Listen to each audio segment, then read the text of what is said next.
చెప్పుకొని రాజకీయ స్వార్థం కోసం వాడుకొని ఎన్నికలలో లబ్ధి పొందాలని బీజేపీ ఏదైతే ప్రయత్నం చేస్తుందో దాన్ని తిప్పికొట్టాల్సిన బాధ్యత మనందరి మీద ఉన్నది. ఇక రెండవ విషయం, బీజేపీ భావజాలము ఆర్ఎస్ఎస్ నుంచి వచ్చిన భావజాలం. ఆర్ఎస్ఎస్ విధానము ఈ దేశంలో రిజర్వేషన్లు రద్దు చేయడం. భారతీయ జనతా పార్టీ విధానము ఈ దేశంలో ఉండే ఎస్సీ, ఎస్టీ, ఓబీసీ, మైనారిటీ రిజర్వేషన్లను రద్దు చేయాలనేది వాళ్ళ విధానం. ఆనాడు ఈస్ట్ ఇండియా కంపెనీ మొట్టమొదటి దేశంలోకి ప్రవేశించింది గుజరాత్ సూరత్ నుంచి. సముద్రం ఒడ్డున సంసారం మొదలుపెట్టి చిన్నగా వస్తా పోతా ఈ దేశంలో ఉన్న పరిస్థితులు మన మధ్యలో సఖ్యత లేని విషయాన్ని గుర్తించి మనకు పంచాయతీలు పెట్టి మన జుట్లే మనకు ముడేసి ఒకటొకటిగా సంస్థలను ఆక్రమించుకుంటూ బ్రిటిషర్స్ ఈ దేశాన్ని మొత్తం ఆక్రమించుకున్నారు. సేమ్ గుజరాత్ సూరత్ నుంచి బయలుదేరిన నరేంద్ర మోడీ, అమిత్ షా గారు కూడా బ్రిటిష్ విధానాన్ని పాటించి అధికారాన్ని ఉపయోగించి మన మధ్యలో ఉండే చిన్న తగాదాలను పెంచి పెద్దవి చేసి ఈ దేశాన్ని ఆక్రమించుకోవాలనుకుంటున్నారు. బీజేపీ అంటే భారతీయ జనతా పార్టీ కాదు, బ్రిటిష్ జనతా పార్టీ విధానాన్ని సిద్ధాంతాన్ని బ్రిటిషర్స్ నుంచే వీళ్ళు తీసుకున్నారు. అందుకే ఈరోజు వాళ్ళు ఈ రిజర్వేషన్, బ్రిటిషర్స్ ఉన్నప్పుడు కూడా రిజర్వేషన్ లేదు, వాళ్ళ ఆధిపత్యం ఉండేది. వాళ్ళ ఆధిపత్యం కింద వాళ్ళకు అనుకూలంగా పనిచేసిన వాళ్ళకు నజరానాలు ఇచ్చేటోళ్ళు, వాళ్ళను వ్యతిరేకించిన, వాళ్ళని ప్రశ్నించిన, వాళ్ళని శిక్షించేవాళ్ళు. ఇంతకుముందు అందుకే శ్రీరామ్ గారు అడిగినారు, 1920లో ఒకవేళ మీరు పుట్టినుంటే దేశ స్వతంత్రం కోసం కొట్లాడేటోళ్ళ, గాంధీజీతో కలిసి, సుభాష్ చంద్రబోస్తో కలిసి, వల్లభాయ్ పటేల్, జవహర్లాల్ నెహ్రూతో కలిసి దేశ స్వతంత్రం కోసం కొట్లాడేటోళ్ళ అని మీరందరూ ధైర్యంగా కొట్లాడే వాళ్ళము అన్నారు. మరి బ్రిటిష్ వాళ్ళతోనే కొట్లాడిన మీకు బీజేపీ ఒక లెక్కనా అని వారు ఒక సూటిగా మీకు చెప్పారు. ఇవాళ నేను కూడా మీకు ఇచ్చే సూచన ఒకటే మిత్రులారా, ఇవాళ మన రాష్ట్రం మీద దాడి జరుగుతుంది, మీరు కష్టపడి తెచ్చిన ప్రభుత్వాన్ని కూల్చాలని కుట్రలు జరుగుతున్నాయి. బీజేపీడు బీఆర్ఎస్ వాడు ఎట్లా తయారైందంటే, ఈయన పోతే చాలు ఎవడున్నా సరే ఆయన కాడికి వచ్చాడు. ఎందుకంటే మనం ఉన్నంతసేపు ఆయన ఆటలు సాగవు, ఆయన కథలు చెల్లవు. తండ్రి కొడుకులకు మనకు చూస్తేనే వాళ్ళ ఒంటి మీద పాములు జర్రులు వారికినట్టు, పాయింట్ పచ్చిగా అయినట్టు ఉన్నది. అందుకే వాళ్ళు ఎవరితోనైనా కలుస్తారు. నిన్న కూడా కేటీఆర్ అంటున్నాడు, మాకు 12 సీట్లు ఏరి మేము ఏడాదిలో ప్రభుత్వం ఎట్లా వస్తుందే, ఎవడు ఈడంతా అల్లాటప్పగా కూర్చొని ఉన్నావా మనం ఈడ, లేకపోతే అయ్య పేరు చెప్పుకోను అమెరికా నుంచి వచ్చినో అని ఏమన్నా వచ్చే కుర్చీలో కూర్చున్నామా? అందుకే అప్రమత్తంగా ఉండాలి, ఈ కుట్రల్ని తిప్పికొట్టాలి. రేపు జరగబోయే పార్లమెంటు ఎన్నికల్లో మీరందరూ లెక్క పక్క 14 లెక్క అనేది అన్నాడు కదా రామ్మోహన్.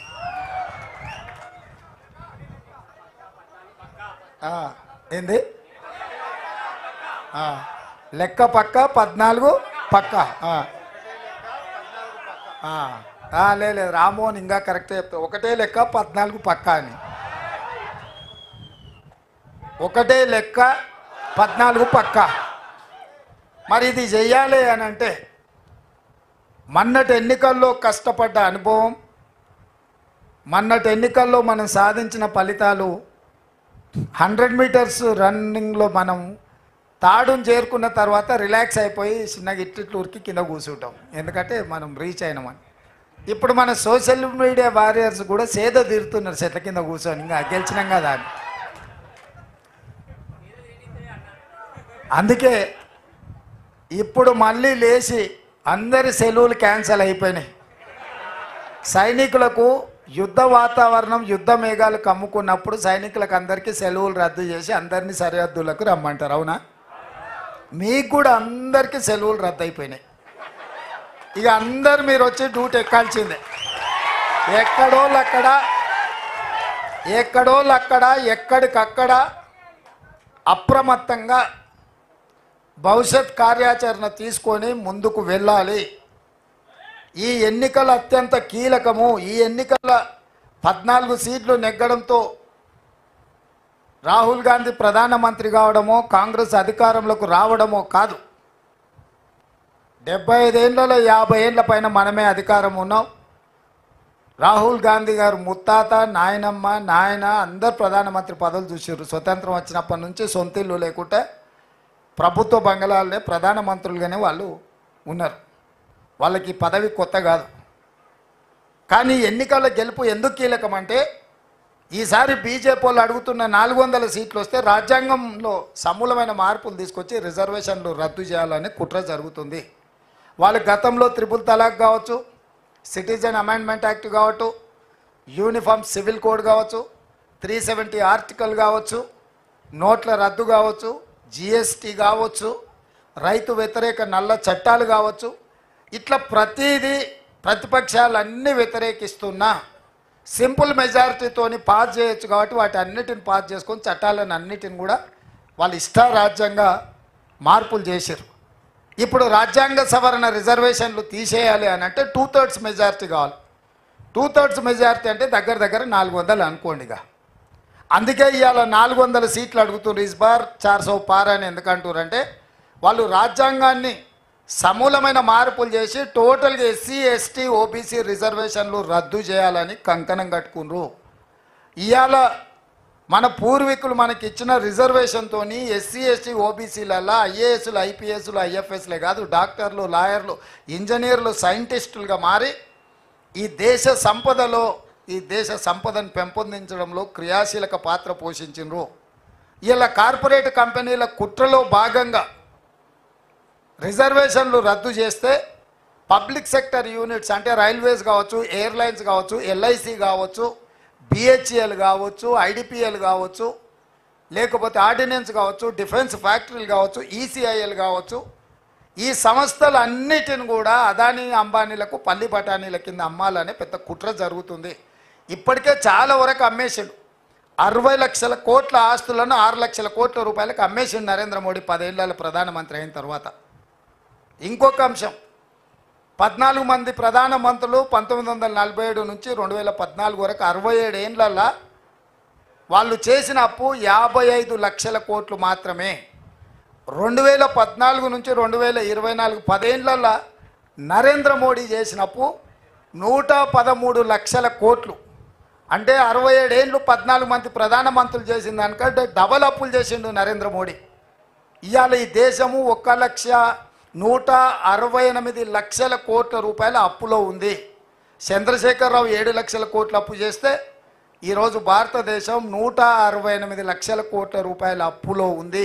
అందులో 113 లక్షల కోట్లు నరేంద్ర మోడీ గారే చేసిండ్రు. ఈ డబ్బు ఎక్కడికి పోయిందని లెక్కలు అడిగితే అది చెప్పడు. నేను అయోధ్యలో గుడి కట్టినా, లేకపోతే జై శ్రీరామ్ అని నేను స్లోగన్లు ఇచ్చిన, లేకపోతే జై హనుమాన్ అంటాడు, ఇంకోటి అంటాడు. అసలు పైసలు ఎక్కడ పోయినాయని మనం అడుగుతుంటే ఆయన ఇట్లాంటి మాటలు మాట్లాడించి ఒక ఎమోషన్ని క్రియేట్ చేసి వాస్తవాలను చర్చించకుండా, సేమ్ కేసీఆర్ కూడా ఇట్లనే పైసలు ఏడుకుపోయినవా, అప్పులు ఎందుకు చేసినవా అంటే జై తెలంగాణ అనేటోడు. జై తెలంగాణ కాదని ఎవరు అన్నారు? జై శ్రీరామ్ కూడా ఎవరు కాదా అంటారు? లెక్కలు అడిగే వరకల్లా ఆయన అడ్డం పెట్టుకోనికే ఇలా ఇట్లా తయారైండు. లాలూ ప్రసాద్ ఓ మాట చెప్పిండు. ఓ గాడిద ఉన్నది రజకునికి. ఆ గాడిద మీద ఒక దుప్పటి ఉన్నది, దుప్పటి మీద శ్రీరాముడు బొమ్మ ఉన్నది. అది ఊరిలో ఏ చేను మేయడానికి పోయినా ఎవరేమనేటోళ్ళు కాదు, దాని మీద దేవుడు శ్రీరాముడు కనిపించదు కాబట్టి దండం పెట్టేటోళ్ళు. గాడిద అనుకున్నది, అబ్బా ఈ ఊర్లో అందరు నన్ను చూస్తే భయపడుతారు, నేనంటే భక్తి అందరు దండం పెడుతురు అనుకున్నాను. ఓ రోజు ఇట్లనే దొంగసేను మేయడానికి పోయినప్పుడు ఆ దుప్పటి చెట్టుకు తగిలి అది పోయింది. దాని మీద కప్పిన దుప్పటి లేదు, దేవుడు కనిపించలేదు. పోయి చేనులో పడంగానే గుత్ప తీసుకొని కొడితే దాన్ని నడుము ఇరిగింది. అంటే గాడిద కూడా రాముడిని దుప్పటిగా మార్చుకొని మీద కప్పుకుంటే మన ప్రజలు మంచోళ్ళు కాబట్టి చేను మేసినా కూడా దానికి దండం పెట్టిర్రు. ఇవాళ కూడా బీజేపీ వాళ్ళు రాముడి ముసుగేసుకొని తిరిగినంతకాలం పెట్టిర్రు. ఇవాళ ముసుగు తొలగిపోయింది. ఇక బీజేపీలో నడుము ఇరిగేది ఒక్కటే పెండింగ్ ఉంది ఎన్నికలల్లా. అందుకే మిత్రులారా, మనమందరం అప్రమత్తంగా ఉండాలి. మన పూర్వీకులు మనకిచ్చిన ప్రజాస్వామ్యాన్ని, మనకిచ్చిన రాజ్యాంగాన్ని, మనకిచ్చిన ఎస్సీ ఎస్టీ ఓబీసీ మైనారిటీ రిజర్వేషన్లను కాపాడుకొని ఈ దేశంలో మన భవిష్యత్తు ఉజ్వలంగా ఉండాలి, మనకు రక్షణ కలగాలి అనే అంశం మీదనే ఈ ఎన్నికలకి వెళ్తున్నాం. ఇది స్పష్టంగా ప్రజల దగ్గరికి తీసుకెళ్ళండి. చెప్పండి స్పష్టంగా ప్రజలకు. దేవుడు గుడిలో ఉండాలి, భక్తి గుండెల్లో ఉండాలి తప్ప పోలింగ్ బూత్లో రాజకీయ వ్యవహారాలకు దేవుడిని వినియోగించకూడదు అన్న సంగతిని స్పష్టంగా మన మీడియా, సోషల్ మీడియా ద్వారా ప్రజలకు వివరించి 10 సంవత్సరాలు కేసీఆర్, 10 సంవత్సరాలు నరేంద్ర మోడీ, ఒక ఆయన ముఖ్యమంత్రి, ఇంకొక ఆయన ప్రధానమంత్రికి కొనసాగినారు. వాళ్ళు మూడోసారి పదవులలో కూర్చుంటారంట. కానీ 100 రోజుల్లో 6 గ్యారెంటీలలో 5 గ్యారెంటీలు అమలు చేసినా మనం దిగిపోవాలంట. 100 రోజుల్లో పనిచేసిన ప్రభుత్వమే పడిపోవాలంట. 10 ఏళ్ళు పనులకి ఇచ్చిన వీళ్ళేమో మూడోసారి మళ్ళీ కుర్చీలో కూర్చోవాలంట. చెప్పండి, ఈ 10 ఏళ్ళలో మీరు చేసింది ఏంది? 100 రోజుల్లో మనం చేసింది ఏంది? నిన్నమన్నా నేను అన్న దూలం లెక్క పెరిగితే కాదు, దూడకున్న బుద్ధాన్ని ఉండాలని హరీష్ రావు మొన్న అన్నాడు. నేను 15 ఆగస్టు లోపల 2 లక్షల రూపాయల రైతు రుణమాఫీ చేస్తాను నేనంటే, రేవంత్ రెడ్డి నువ్వు 15 ఆగస్టు లోపల చేయకపోతే నువ్వు రాజీనామా చేయాలా, నువ్వు చేస్తే నేను ఎమ్మెల్యే పదవికి రాజీనామా చేసి మళ్ళీ సిద్దిపేటలో పోటీ చేయని అన్నాడు. నేను ఆ సవాల్ను స్వీకరించి, మంచిది హరీష్ రావు గారు, నీ సిట్టి జేబులో పెట్టుకో రాజీనామాది, 15 ఆగస్టు తర్వాత సిద్దిపేటకు నీ శని వదులుతుంది, చింతమాడికలో పోయి చింతచెట్టు కింద వండుకో అని చెప్పిన. ఇవాళ ఏమంటుండే, అమరవీరుల స్తూపం దగ్గరకు పోయి దాన్ని కూడా ఆయనకి ఎప్పుడు మోసం చేయాలనిపిస్తే ఆ మోసానికి ముసుగు అమరవీరుల స్తూపం, దాన్ని వెనకాల దాచుకొని అబద్ధాలు చెప్తాడు. ఇన్ని రోజులు ఎప్పుడైనా అమరవీరుల స్తూపం కాడిపోయిందా? ఇవాళ పోయి చెప్తున్నాడు ఈ రైతు రుణమాఫీ కాదు ఇంకేంటి ఒక కండిషన్లు చెప్పి ఇవన్నీ చేసి ఇంత పెద్ద లేఖ రాసుకొచ్చింది. రాజీనామా లేఖ అట్లా ఉండదు. నాకు ఎవరో చూపించారు, మొత్తం సీసపత్యం రాసిండు అందులో, వాళ్ళ మామ చెప్పిందంతా. రాజీనామా లేఖ ప్రిస్క్రైబ్డ్ ఫార్మెట్లో స్పీకర్ గారు ఒక ఫార్మెట్ ఇస్తాడు. దాంట్లో ఒక్క పదము పొల్లు పోయినా ఆ కాగితమే చెల్లదు. మళ్ళీ ఈయన సీసపద్యం అంతా రాసుకోవచ్చు. సీసపద్యం రాజీనామా పత్రం చెల్తుందా? పెద్ద తెలివి అనుకుంటుండే ఆయన. తాటి చెట్టు లెక్క పెరుగుతే కాదు నాయన, మోకాళ్ళలో కాదు అరికాళ్ళకు పోయినట్టు నీ తెలివితేటలు హరీష్ రావు. ఇప్పుడు కూడా నేను చెప్తున్నా హరీష్ రావు, నీ సవాల్ను స్పష్టంగా మేము స్వీకరిస్తున్నాం. 15 ఆగస్టు లోపల 2 లక్షల రూపాయల రుణమాఫీ చేస్తా, నీ రాజీనామా రెడీగా పెట్టుకో. రైతులకు రుణమాఫీ చేయకపోతే మాకెందుకయ్యా అధికారం?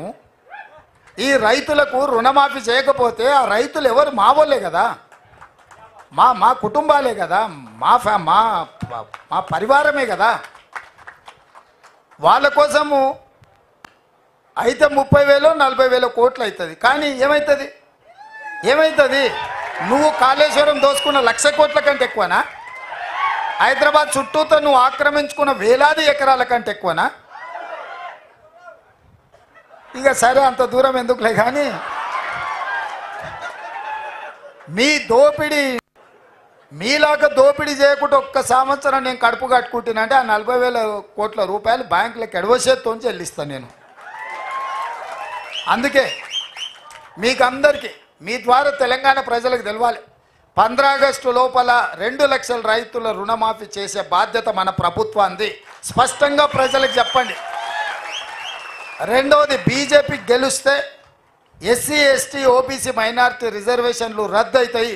రిజర్వేషన్లు ఉండాలి అంటే కాంగ్రెస్ గెలవాలి, రిజర్వేషన్లు రద్దు కావాలి అంటే బీజేపీకి ఓటు వేయాలనేది, ఈ 2 విషయాలను ప్రజలకు వివరిస్తే మీరు చెప్పిన 14 కాదు 15 సీట్లు కూడా తెలంగాణకు గెలుస్తాయని నాకు సంపూర్ణమైన విశ్వాసం ఉంది. చివరగా ఇప్పుడు కూడా హడావిడిగా కలుసుకుంటున్నాం. మే 16 నాడు మీ అందరితోని ఒక మంచి ఫంక్షన్ హాల్లో కూర్చొని భోజనం చేసి ప్రతి ఒక్కరితోని సోషల్ మీడియా కోఆర్డినేటర్లు అందరితోని ఒక్కొక్కరితోని సింగిల్గా ఫోటో దిగుతా 16 మే.